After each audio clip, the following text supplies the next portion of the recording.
A un nuevo encuentro. Hoy vamos a hablar sobre el ingrediente secreto de un docente pastelero, la pedagogía. Imaginemos un chef de renombre frente a su clase. Tiene la técnica, la experiencia, sabe perfectamente cómo hacer que un soufflé suba, pero a la hora de explicarlo algo falla. Sus palabras no llegan, sus gestos son demasiado rápidos y al final de la clase todos son soufflés, hundidos y cara de frustración. Ser un experto en algo no te convierte automáticamente en un buen profesor. Y esa es la médula del material que traigo hoy. Un plan de clase basado en la pedagogía y pensado para instructores de gastronomía. Se mete de lleno en esa grieta que hay entre el saber hacer y el saber enseñar. Vamos a analizar cómo la pedagogía se convierte en el ingrediente secreto para transformar a un gran cocinero en un gran maestro. La pedagogía no es teoría abstracta, son las estrategias que hacen que el aprendizaje sencillamente ocurra. Su objetivo es doble. Por un lado, optimizar cómo se transmite el conocimiento técnico. Y por otro lado, y aquí está el punto clave, es asegurar el desarrollo integral del estudiante. No se trata solo de que el estudiante aprenda a realizar un merengue a la perfección, sino que desarrolle confianza, creatividad, la capacidad de resolver problemas por sí mismo. La pedagogía es el núcleo de la educación. Se alimenta de dos campos. Por un lado, la psicología. Para entender que no todos aprendemos igual. Algunos somos más visuales, otros necesitamos tocar, hacer las cosas con las manos. Y por otro lado está el contexto sociocultural. No es lo mismo enseñar en una escuela rural que en un instituto de alta cocina. El docente cumple tres roles: es mentor, guía y modelo profesional. No es una figura de autoridad que dicta conocimiento desde arriba, sino que acompaña. Y para lograrlo, todo docente técnico debe manejar una dualidad fundamental. Por un lado tiene el saber profesional. Esto lo da su experiencia, los años en cocinas, los trucos que no vienen en los libros, la intuición, el haberse quemado las manos 1000 veces. Pero por otro lado están las habilidades didácticas, que es la formación pedagógica. Es saber cómo estructurar una clase, cómo explicar algo complejo en pasos sencillos y cómo dar una crítica que construya. Un chef que viene del mundo de la alta cocina, donde la crítica es a menudo brutal y directa, de repente tiene que aprender a ser un guía empático. ¿Y cómo logra ese cambio? Lo logra a través de la autorreflexión. La autorreflexión es la capacidad de pararse al final del día y preguntarse: ¿qué funcionó hoy? ¿Por qué ese grupo se quedó atrás? ¿Fui yo? ¿Mi explicación no fue clara? Es como si el propio docente tuviera que depurar su propia receta de enseñanza constantemente. No es algo fijo, es un ciclo sin fin. Analizás, detectás tus fortalezas, tus debilidades y ajustás. Tu identidad como profesor no es algo estático. Es algo que se construye con cada grupo. No es solo formar empleados competentes, es formar potenciales emprendedores, personas que se atrevan a crear sus propias recetas. El conocimiento no es algo que se descubre en un libro o que el profesor vierte en la cabeza del alumno, nada de eso. El conocimiento se construye. Cada estudiante literalmente cocina su propio conocimiento. Y lo fascinante es que eso implica que los resultados serán diferentes. Dos estudiantes con los mismos ingredientes y la misma receta pueden crear platos con matices distintos. Y eso no solo está bien, es la prueba de que el aprendizaje real está ocurriendo. No es una línea de ensamblaje, es un proceso de amasar, probar, fallar y ajustar. Es a través de esa interacción directa, de cometer errores, que se conecta lo nuevo con lo que ya se sabía. Que es el padre del constructivismo, implementó dos conceptos suyos que son muy útiles para una cocina aula. El primero es la asimilación. Imagina a un estudiante que sabe hacer un cremado para un batido. Le das cacao y aplica la misma técnica que ya conoce. usa la herramienta que ya tiene en su caja. Eso es asimilar, usar un esquema mental que ya tienes para una nueva tarea. Y el segundo concepto es la acomodación, y aquí es donde ocurre la magia del aprendizaje.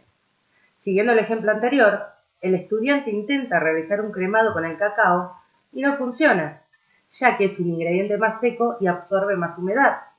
Su esquema mental previo no es suficiente. Entonces tiene que ajustar su técnica. En ese momento está acomodando su conocimiento, modificando su esquema mental para incorporar lo nuevo.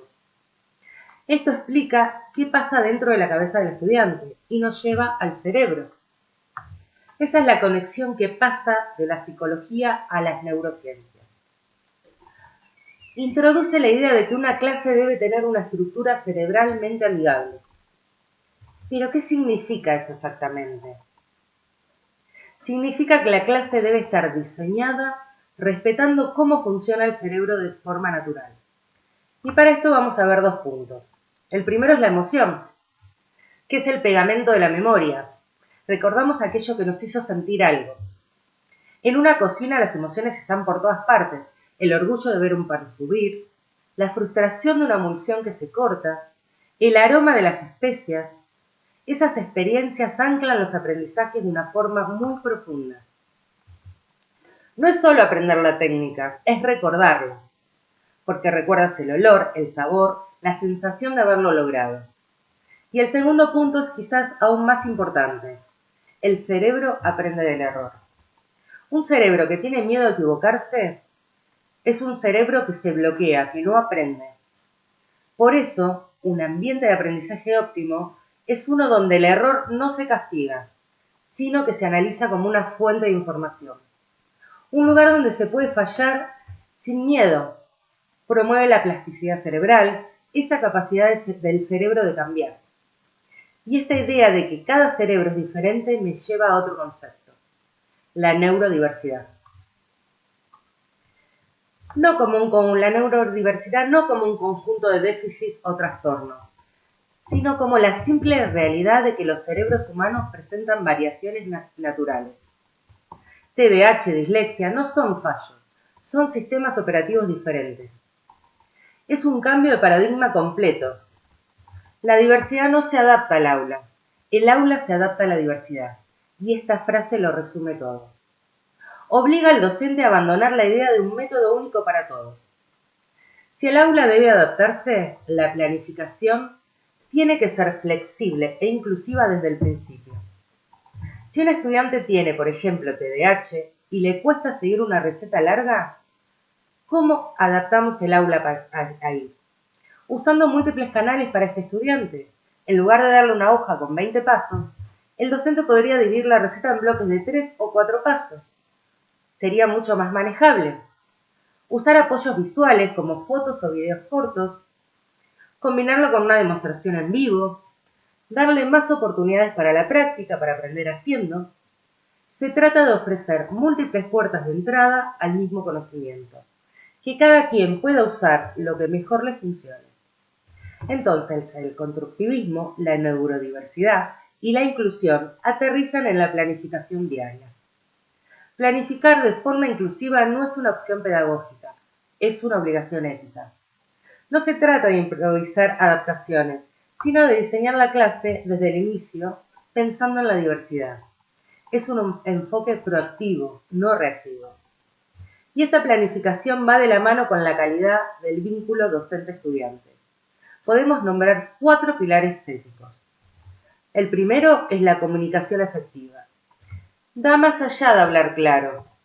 Se refiere a ser preciso, a usar analogías, ejemplos y sobre todo a practicar la escucha activa. A veces la pregunta de un estudiante esconde una confusión mucho más profunda. Hay que saber escuchar. El segundo pilar es la empatía. Y me parece crucial en un entorno que puede ser de alta presión. La capacidad de comprender el miedo al error, la falta de confianza del estudiante. Un docente empático sabe que un comentario brusco puede bloquear a alguien. Usa la paciencia como su herramienta principal. Y eso debe ser dificilísimo en el calor de una cocina profesional, donde la crítica es tan directa. Pero, ¿Cómo se aprende a cambiar esa forma de comunicarse?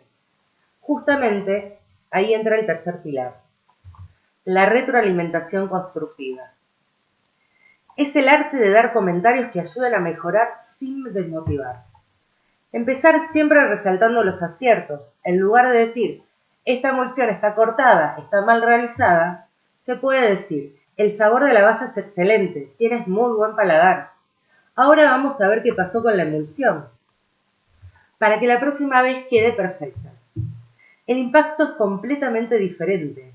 Se critica el proceso, no a la persona. Cambia el foco del fracaso a la oportunidad de mejora. Es un giro de 180 grados. Y el último pilar es ser un modelo de ética. El docente no solo enseña técnicas, enseña a ser profesional.